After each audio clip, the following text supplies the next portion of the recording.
U P میں election اب بالکل قریب ہیں اور الیکشن کے سلسلے میں بیانات بھی آ رہے ہیں، مختلف رائے سامنے آ رہی ہیں، مختلف پارٹیاں اپنا گٹھ جوڑ کرنے میں لگی ہوئی ہیں۔ مایاوتی سمجھتی ہیں کہ انہیں جیت حاصل ہوگی، اکھلیش کو یہ گھمنڈ ہے کہ وہ جیت جائیں گے، مسلمان حیران و پریشان ہیں۔ میں یہ سمجھتا ہوں کہ مسلم پرسنل لا بورڈ کا جہاں تک تعلق ہے، جس کی ایک لڑائی چل رہی ہے مرکز سے بھی اور یو پی سے بھی، اس کا ٹکراؤ مودی سے بھی ہے، یوگی سے بھی ہے، اور مسلم پرسنل لا بورڈ کے بارے میں یہ سمجھا جاتا ہے کہ وہ مسلمانوں کی نمائندگی کرتا ہے۔ اب اس وقت جو یو پی میں الیکشن ہونے والے ہیں، اس میں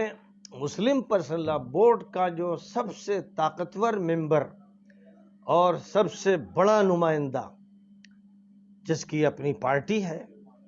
اور جس نے ملک کے مختلف صوبوں میں الیکشن میں حصہ لیا ہے اور جس کے لوگ کامیاب ہوئے ہیں، وہ یو پی میں بھی پوری تیاریوں کے ساتھ آ چکا ہے، اور اس کی طرف سے یہ اعلان ہے کہ یو پی میں 100 سیٹوں پر وہ الیکشن لڑے گا۔ یعنی جناب اسد الدین اویسی صاحب، جو مسلم پرسنل لا بورڈ کے سب سے زیادہ طاقتور، مؤثر، جرأت مند نمائندے ہیں، پارلیمنٹ میں بھی اس کی نمائندگی کرتے ہیں اور عوام میں بھی کرتے ہیں، اور مسلم پرسنل لا بورڈ کا جو عظیم الشان اجلاس 2018 میں حیدرآباد میں ہوا، اس کی میزبانی اسد الدین اویسی صاحب نے کی اور زبردست ضیافت کی، رہائش کے بھی عظیم الشان انتظامات کیے، بہترین ہوٹلز میں مسلم پرسنل لا بورڈ کے ذمہ داروں کو ٹھہرایا اور ان کی شاہی ضیافتیں کی اور 1.5 کروڑ روپیہ مسلم پرسنل لا بورڈ کو دیا۔ اس لیے اس میں کوئی شک نہیں ہے کہ اس وقت مسلم پرسنل لا بورڈ کے سب سے بڑے محسن جناب اسد الدین اویسی صاحب ہیں۔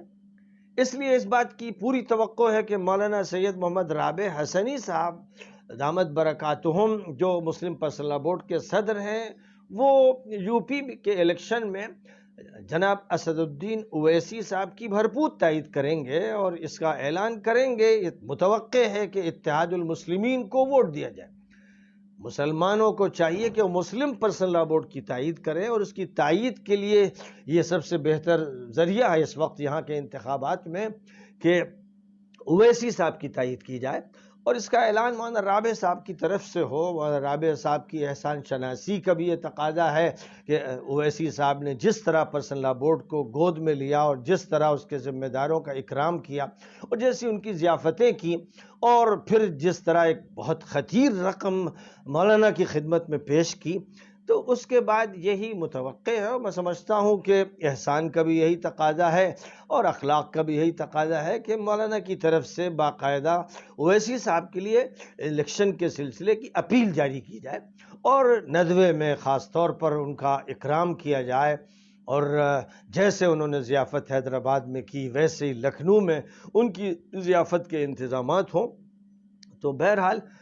میں سمجھتا ہوں کہ مسلم پرسنل لا بورڈ پر یہ بڑی ذمہ داری عائد ہوتی ہے، اس کے جتنے بھی ممبران ہیں ان کو بھی تائید کرنی چاہیے، اور بالخصوص مولانا رابع صاحب جو صدر ہیں مسلم پرسنل لا بورڈ کے، ان کو چاہیے کہ وہ اویسی کی بھرپور تائید کریں اور ان کے حق میں اعلان کریں۔ اس سے پہلے جو رویہ رہا کہ دیوبند اور ندوے کے ذمہ دار اکھلیش کے ہاں نظر آتے تھے، اس سے ان کو بلند ہونا چاہیے اور ایک اچھی مسلم قیادت کو سامنے لانا چاہیے۔ تو میں سمجھتا ہوں کہ ان کے لیے اویسی سے بہتر کوئی قیادت نہیں ہے، اور ذہن سازی مسلمانوں کی جتنی وہ کر سکتے ہیں کوئی دوسرا کر بھی نہیں سکتا۔ پوری امت کے وہ ذمہ دار ہیں اور وہی نمائندگی کرتے ہیں پرسنل لاء کی بھی اور شریعت کی بھی. اس لیے میں سمجھتا ہوں کہ اس وقت مولانا رابع صاحب کی طرف سے اعلان آنا چاہیے کہ سارے مسلمان یو پی میں اویسی صاحب کی تائید کریں. اور پھر کیونکہ بات یہ بھی آ رہی ہے کہ اوم پرکاش راج بھر بھی ان کے ساتھ ہے اور بھی کچھ پارٹی آ رہی ہے، تو اس طرح ایس سی اور S T O B C وغیرہ بھی شامل ہو جائیں گی، تو ایک سیکولر صورتحال ہوگی. اور اس میں وہ مسلم پرسنل لاء بورڈ پر خاص طور پر حق رکھتے ہیں اویسی صاحب کہ ان کا استقبال کیا جائے اور ان کے حق میں اعلان کیا جائے، اور یہ استقبال مولانا رابع صاحب کی طرف سے خاص طور پر کیا جائے. اس لیے میں اپیل کر رہا ہوں. ظاہر ہے کہ میری یہ اپیل تو اصلاً صدر مسلم پرسنل لاء بورڈ سے ہو رہی ہے کہ جو بھی خدمات رہی ہیں اویسی صاحب کی، ان خدمات کا اعتراف کرتے ہوئے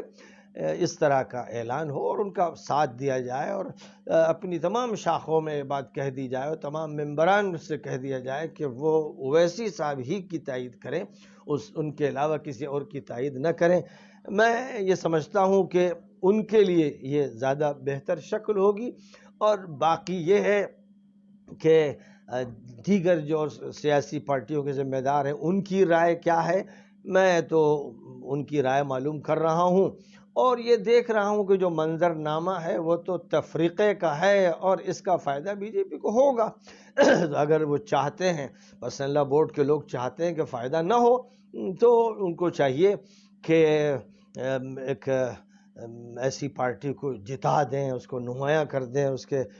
بہت سے ممبران اسمبلی میں پہنچا دیں جس کی آواز سنی جائے اور جس کا اچھا اثر پڑے. اس لیے بہرحال یہ ایک مختصر سی ایک بات ہے جو اس وقت میں نے ذکر کر دی.